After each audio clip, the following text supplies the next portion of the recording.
Some people are born into love, others are born into expectation. I was born into both, though one of them came with a price tag. My name is Elena Vance, and my father was the kind of man people wrote newspaper profiles about. Samuel Vance, real estate mogul, philanthropist, self-made visionary, at least that's what the headlines said. But at home, he wasn't a visionary, he was a ruler. And I was the heir who never learned to obey. Before we begin, if you enjoy calm, emotional stories about family, ambition, and quiet redemption, please like this video, leave your reflections below, and subscribe for more heartfelt storytelling that lingers long after it ends. My father believed that money was power, and power was respect. He built his empire on control of property, of people, of emotions. Even love, in his eyes, was an investment that had to yield returns. Growing up, I didn't realize how conditional his affection was. When I brought home good grades, he'd smile like a banker approving a loan.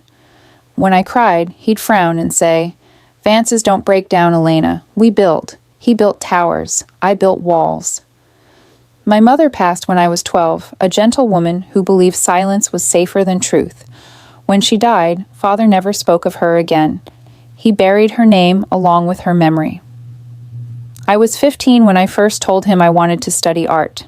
He laughed, not cruelly, but the kind of laugh that dismisses something before it even begins. "Art doesn't feed you, Elena. Business does. You're a Vance.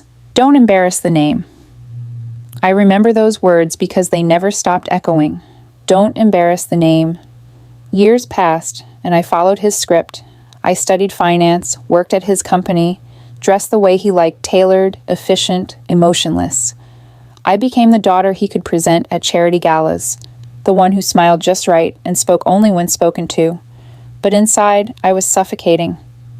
When I turned 26, he called me into his office, the one with marble floors and glass walls that looked down on the city he thought he owned. He slid a contract across the table. "You'll be taking over the subsidiary in London," he said. "It's time you prove you can survive in the real world." I stared at the papers, the numbers, the fine print, the unspoken message. "Earn your worth." "Father," I said carefully, "what if I don't want this?" He looked up, surprised. "Don't want what?" "The company, the money, any of it." He leaned back in his chair, amusement fading. "Elena, without this family, you are nothing. Without my wealth, you'd starve." Something broke in me that day quietly, without tears. Because for the first time, I saw what he truly believed. That I wasn't his daughter, I was his project. I left that night. No screaming, no drama, just a note on his desk that said, "I need to learn who I am without your name." He didn't call. Not once.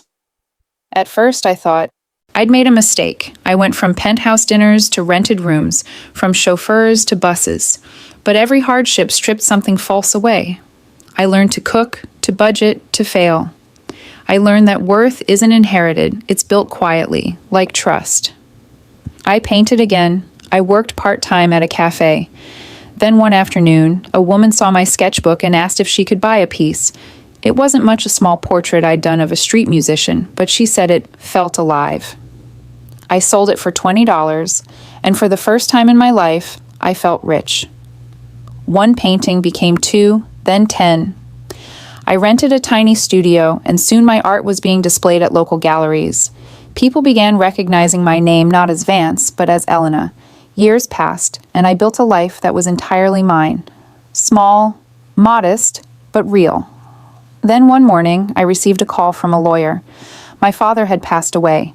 The empire he'd built was crumbling under lawsuits and debts. I sat there, the phone cold in my hand, waiting for the grief that never came. Instead, I felt peace.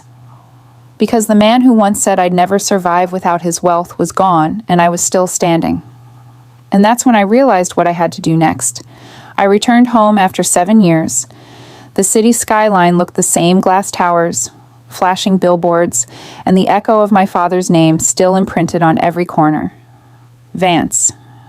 A name that once ruled, a name that now only whispered. When I arrived at his estate, the housekeeper, the only one who hadn't left, met me at the gate.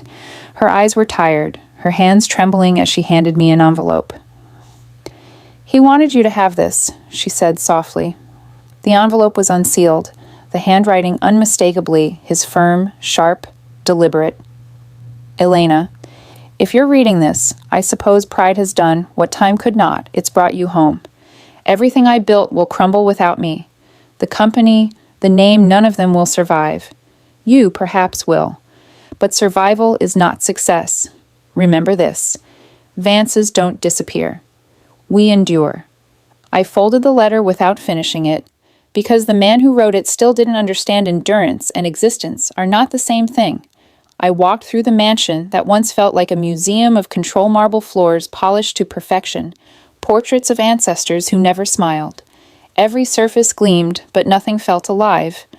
His office was exactly as I remembered, the clock ticking with clinical precision, the curtains drawn halfway, the air heavy with dust and old pride.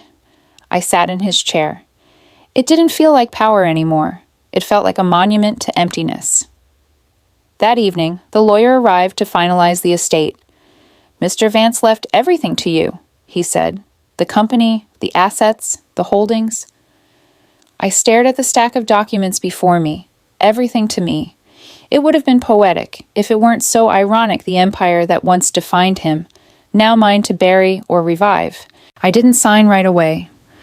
I spent days walking through his properties, speaking with the employees who'd been loyal to him, listening to the stories they told not of greatness, but of fear.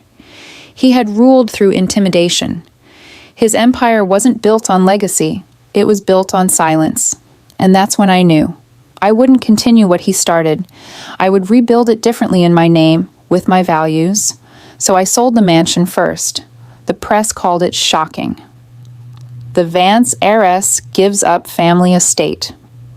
They speculated endlessly, debt, disgrace, scandal, but never the truth. The truth was simple. I wasn't giving up anything. I was setting it free. The money from the sale went into an art foundation, one that supported young women who had dreams bigger than their means. The first exhibition we funded was called Reclaimed. Each piece told a story of renewal of women who had been told they were not enough, who had been defined by someone else's name. When the exhibit opened, the gallery was filled with people, lights, voices, the hum of life my father's empire never had. A journalist recognized me and asked, "Aren't you Samuel Vance's daughter?" I smiled. "I was. Now I'm just Elena." He hesitated. "But aren't you worried about losing the legacy?" I looked around at the paintings, the artists, the joy that hung in the air like sunlight. "I didn't lose it," I said quietly. "I redefined it." Months later, an article ran in a national magazine. The daughter who dismantled a dynasty and built something better. They called it rebellion. I called it healing. Because the truth is, you don't honor someone by becoming them. You honor them by breaking the chains they couldn't see. The Vance name still appeared in business headlines for a while. Lawsuits, liquidation, scandal. People said, "It's a shame how far the Vances have fallen." But I didn't fall. I simply stepped off the pedestal. One morning, as I walked past a construction site, I saw a billboard being taken down. It once read, "Vance Realty Building the Future." Now, the paint peeled away to reveal a new sign underneath. A mural by local artists full of color, faces, hope. I stood there, smiling. My father had built towers. I had built stories. He left steel and stone. I left art and meaning. And in that moment, I realized something he never could. Wealth may fade, names may disappear, but impact endures. A few weeks later, I visited his grave. It was modest, a slab of gray marble, his name carved in capital letters. I placed a small painting beside it, a simple one, of a tree growing through cracks of concrete. "I made it," I whispered, "without your money, without your name. And somehow, I think you knew I would." The wind stirred the grass. Somewhere I imagined him smiling, not in pride, but in peace. Because even the proud eventually understand that control dies when love finally breathes.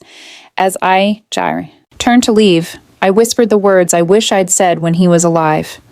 "I didn't need your wealth, Father. I just needed to know I could build something without it." And I did. because the empire he left was built on fear, but the life I built after him was born of freedom. And that's how my name, the one he thought would never survive, outlived his.